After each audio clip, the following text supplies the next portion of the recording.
My stepmom lied about her ex-husband being deceased to my dad so she could marry him, but I accidentally met her ex at work, and after exposing her scam, my family's world turned upside down. Now I'm left wondering how to help my dad after the truth shattered everything. I'm Rebecca, 34F, and honestly, I still can't believe all this is real. Hoping Reddit might give me some perspective because I sure need it. For context, I grew up in a pretty privileged environment. My parents were classic college sweethearts with a loving, solid marriage. They made sure I had everything I could want, but everything changed when I was just 8. My parents were in a horrible car accident. At the time, I was at my grandparents' house. And when the news came, we all rushed straight to the hospital. The agonizing wait outside while they operated on my parents is seared in my mind. Unfortunately, my mom didn't make it. My dad miraculously survived, but he was never the same. He was consumed by guilt and struggled every day with the reality that he was still alive and she wasn't. After the accident, his parenting was all over the place. I was grieving my mom, and my dad was lost, barely keeping it together. My aunt Hilda, his sister, 56F, really stepped up. She got both of us into therapy so we could process what happened and start to heal. Around that time, Dad started attending grief support groups, wanting to meet other people who'd lost someone to tragedy so he wouldn't feel so alone. That's where he met my future stepmom, whom I'll call Cassandra, currently 49F. They clicked fast and became close friends. When she finally met me, they'd already developed something deep.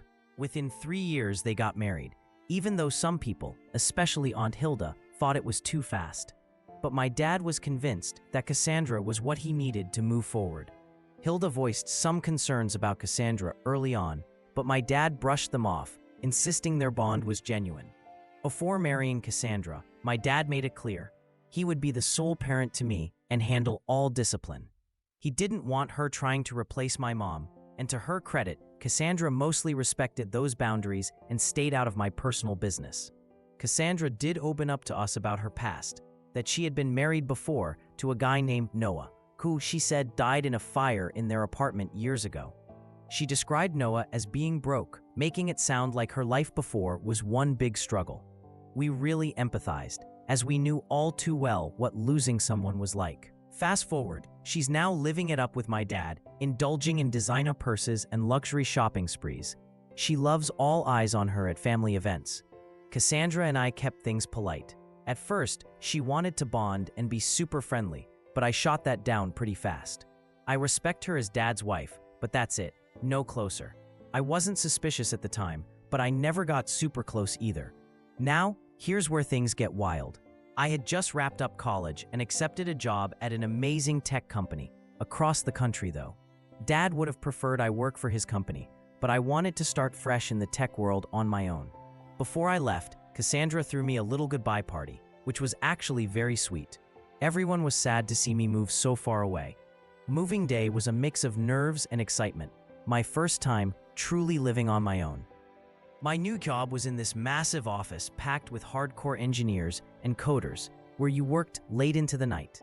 One day during lunch, about a week in, I saw a guy in the cafeteria who looked weirdly familiar. He was chatting with my boss. I couldn't figure out why I recognized him. I wondered if maybe he was from my hometown or something. Before I could overthink it, a coworker pulled me away for a new client presentation. As I set up for the meeting, I noticed that mysterious, familiar man sitting right next to my boss. He was introduced as a possible new client. I didn't catch his name. I was too busy trying to remember why I recognized his face. You did our presentation. He seemed impressed and ready to work with us. After, while he and my boss chatted business, I left, but I just couldn't shake the feeling that I knew him. Later, as this man was leaving for the elevators, my curiosity got the better of me, so I followed him. We ended up sharing the same elevator. He noticed me and smiled politely. Trying to keep it casual, I said he looked familiar and asked if he was from my hometown, but he shook his head. He learned my name and said he didn't know anyone by my last name. So I let it drop, shook hands, and that was it. Later, in a team meeting, my boss told us this client was a self-made tech entrepreneur named Noah, working on an app that had revolutionized recycling waste management. The minute I heard Noah, My stomach dropped. Suddenly, it clicked. The man looked exactly like the guy from a photo album I'd found in Cassandra's things years ago. I remembered it clearly. One day, snooping as a curious kid, I found a photo album hidden away at home. One photo showed Cassandra with a man in front of a Christmas tree, bundled in winter coats. I always assumed it was someone from her past, but never probed. At the time, it seemed innocent, just a relic, and I eventually forgot about it. Now, faced with seeing Noah alive and well, I was at a total loss. Cassandra had always told us he died in a fire. Why would she lie? I didn't even want to ask her directly. If she'd been lying all these years, why would she suddenly get honest now? Before saying anything, I needed total confirmation that this Noah really was her ex-husband. For several meetings, I attended every session with Noah, hoping for a chance to confirm things. It finally came when my boss went on medical leave. I asked Noah to lunch at the cafeteria, and he agreed. Over lunch, we chatted about work and then family. I mentioned losing my mom young. Noah was sympathetic and shared he'd lost his wife too, Sarah, who passed away in a tragic skiing accident. His grief led him to join a counseling group back in the day. That's where, he continued, he met Cassandra. But according to his memory, Cassandra said her husband, not specifying his name, died in a shooting incident, not a fire. Finding comfort in one another, Noah and Cassandra eventually married a year later. Things seemed all right until Noah brought up his will, saying his home would go to his brother's kids, not Cassandra, when he passed. Cassandra was furious about not inheriting the house, even when Noah promised she'd be taken care of financially. She was also upset that his life insurance beneficiary was his brother. This started huge fights, accusations of cheating, constant nitpicking, until finally they separated and made arrangements to divorce. Then, during proceedings, Cassandra flipped the script, saying Noah abused her financially and used his resources to control her. Her story came across as believable because she was much younger. Word spread and Noah's reputation nosedived. His lawyer finally advised him to pay her off via a generous alimony just to make her go away. Afterwards, Cassandra vanished from his life completely. Until our shock lunch meeting. Noah explained all this with visible pain. He'd been totally blindsided by Cassandra's manipulations and lies. What floored me most was that Cassandra fabricated a story of Noah's death for my dad, just so she could come off as a tragic widow, gaining sympathy and blending into a new support group for easy targeting. She'd painted herself as this poor, suffering woman, while actually being a scheming manipulator, going from grieving group to grieving group, seeking out wealthy, vulnerable widowers as her next meal ticket. After lunch, I assured Noah I'd get to the bottom of this and expose Cassandra for who she really is. All evening, I was a mess, still angry, still in disbelief, unable to get over how calculated and casual her lying had been at every level. On one hand, my dad genuinely seemed happy with her. On the other, I realized Cassandra had a pattern: find men in grief, ingratiate herself, get access to their money, then move on. The building fire story was just one of many lies. I'm now totally torn. How do I even tell my dad about all this? Will it devastate him more than it helps? Update 1: deciding I couldn't go through this alone. I followed Reddit's advice and confided in my Aunt Hilda. Before confronting my dad, I wanted to make sure I had another adult on my side, with proof and with perspective. I didn't want to take time off work, so I invited Aunt Hilda to visit me. She was thrilled to come out. I also arranged for her to meet Noah, wanting her to hear the whole story directly from him. She arrived last night, and this morning I took her to breakfast, with Noah joining us. When Hilda entered and saw Noah, she shot me a puzzled look. After we ordered, I explained Noah was Cassandra's supposedly dead ex-husband.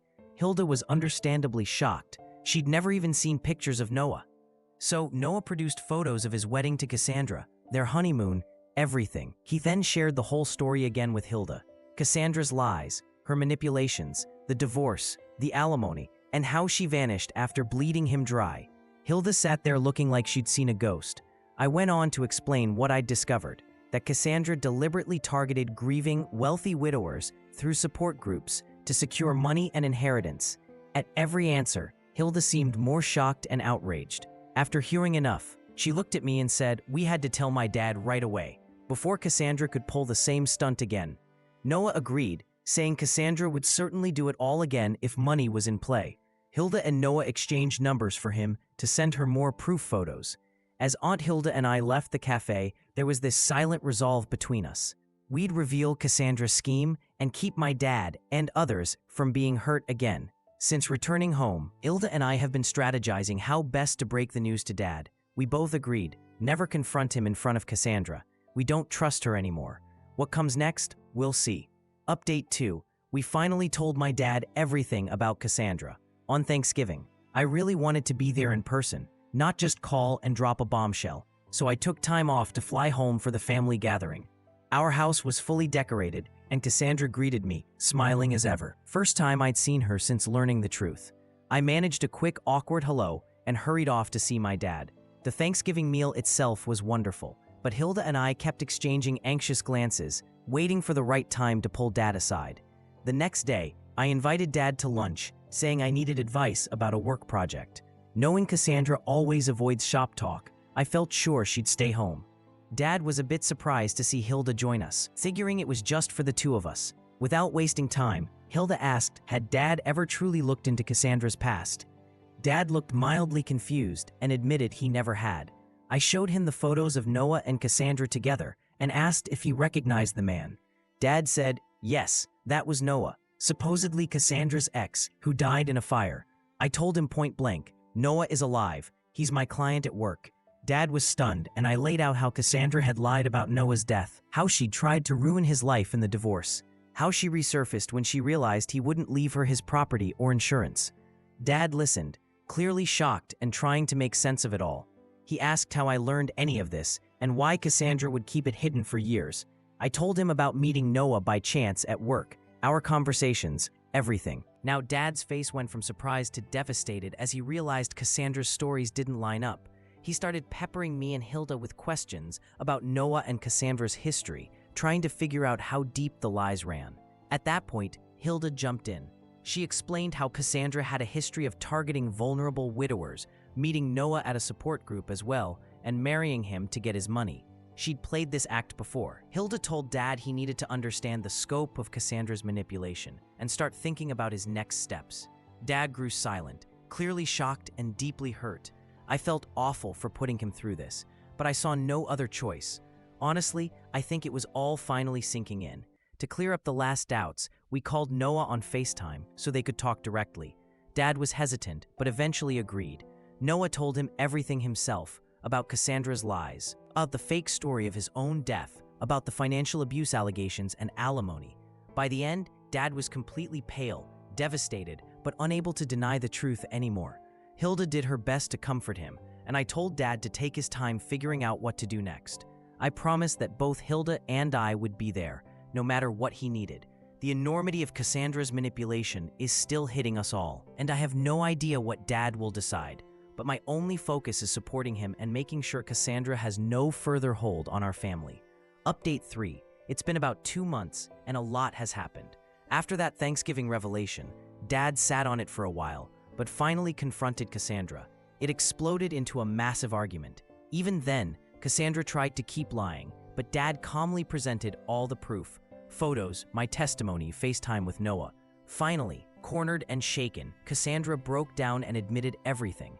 That same day, Dad told her to leave our house, loudly, for the first time I'd ever heard him raise his voice.